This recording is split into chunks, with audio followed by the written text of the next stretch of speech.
le tigre, le brahmine et le chacal. Un jour, un brahmine traversait un village de l'Inde. Il faut savoir qu'un brahmine est un hindou qui ne fait jamais de mal aux animaux et qui les traite en frères. Donc, un jour, le brahmine traversait un village lorsqu'il vit sur le bord de la route une grande cage de bambou. Et dans cette cage, il y avait un énorme tigre que les villageois avaient pris dans un piège et enfermé là pour le vendre à une ménagerie, parce qu'il dévorait tous leurs moutons. « Frère Brahmine, dit le tigre, ouvre la porte et laisse-moi sortir un peu pour aller boire. J'ai tellement soif et il n'y a pas d'eau dans ma cage. » « Mais, frère tigre, dit le brahmine, si j'ouvre la porte, tu me sauteras dessus et tu me mangeras. »« Que vas-tu penser là ?» demanda le tigre. « Jamais de la vie je ne ferai une chose pareille. »« Fais-moi sortir juste une petite minute pour chercher une goutte d'eau, frère brahmine. » Le brahmine ouvrit la porte de la cage et laissa sortir le tigre. Mais dès que celui-ci fut dehors, il sauta sur le brahmine pour le manger.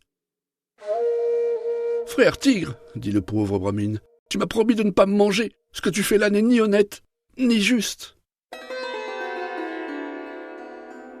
« Au contraire, c'est tout à fait honnête et juste, dit le tigre. Et quand bien même il en serait autrement, ça m'est égal, je vais te manger. »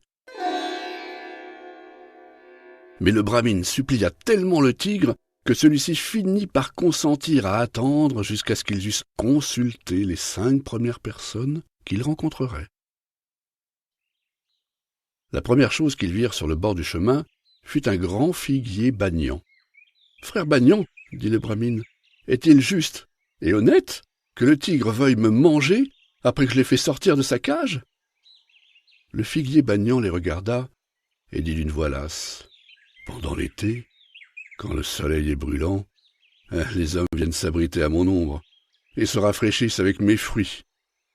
Mais quand le soir vient, qu'ils sont reposés, ils cassent mes branches et éparpillent mes feuilles. L'homme est une race ingrate, que le tigre mange le brahmine. » Le tigre sauta sur le brahmine, mais celui-ci cria « Pas encore, pas encore, nous n'en avons vu qu'un. Il y en a encore 4 à consulter. » Un peu plus loin, ils virent un buffle couché en travers du chemin. Le brahmine s'arrêta et lui dit « Frère buffle, ouais, frère buffle, est-ce qu'il te semble honnête et juste que ce tigre veuille me manger quand je viens juste de le faire sortir de sa cage ?» Le buffle les regarda et dit d'une voix basse et profonde. « Quand j'étais jeune et fort, mon maître me faisait travailler dur, et je le servais bien. Je portais de lourds fardeaux, et je traînais de grandes charrettes. Maintenant que je suis vieux et faible, il me laisse sans eau et sans nourriture, pour que je meure sur le chemin. Les hommes sont ingrats. Que le tigre mange le brahmine. » Le tigre fit un bond, mais le brahmine dit très vite « Oh, mais ce n'est que le 2e, frère tigre, et tu m'en as accordé 5. » Le tigre grommela beaucoup, mais consentit à aller un peu plus loin. Bientôt, ils virent un aigle planant au-dessus de leur tête, et le brahmine l'implora. « Oh, frère aigle, dis-nous s'il te semble juste que ce tigre veuille me manger après que je l'ai délivré d'une terrible cage. » L'aigle continua à planer lentement pendant quelques instants, puis il descendit et parla d'une voix claire. « Je vis dans les nuages et je ne fais aucun mal aux hommes. Cependant, Toutes les fois qu'ils peuvent trouver mon air, ils tuent mes enfants et me lancent des flèches. Les hommes sont une race cruelle. Que le tigre mange le brahmine.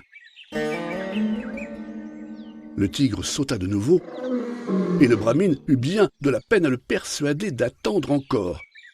Il y consentit pourtant, et ils continuèrent leur chemin. Un peu plus loin,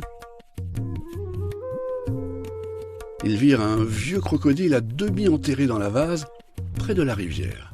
« Frère crocodile, dit le brahmine. « Est-ce que vraiment il te semble juste que ce tigre veuille me manger ? Alors que je l'ai délivré de sa cage ?» Le vieux crocodile se retourna dans la vase, et grogna et souffla.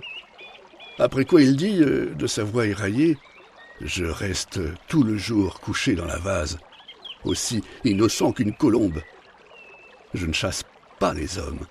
Et pourtant, toutes les fois qu'un homme me voit, il me jette des pierres et me pique avec des bâtons pointus en m'insultant. Les hommes ne valent rien. Que le tigre mange le brahmine. »